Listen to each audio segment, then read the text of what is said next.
శుక్రాచార్యుడు కైలాసానికి వెళ్లి మహాదేవుడికి నమస్కరించాడు.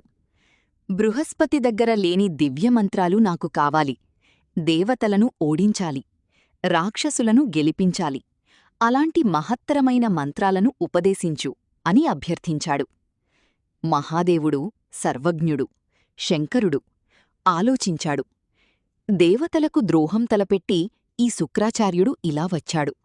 ఇతడు రాక్షసులకు గురువు, వారి విజయం కోరుకుంటున్నాడు. సహజం. మరి నా కర్తవ్యమేమిటి? నేనూ నా దేవతలను రక్షించుకోవాలి. రక్షణీయా మయా దేవా ఇతి సంచింత్య శంకరః అని ఆలోచించి శుక్రుడితో ఇలా అన్నాడు.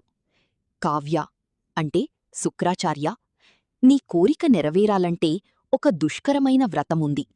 దుష్కరంలోనూ అతి దుష్కరం. అయినా చెబుతాను, చెయ్యగలిగితే చూడు.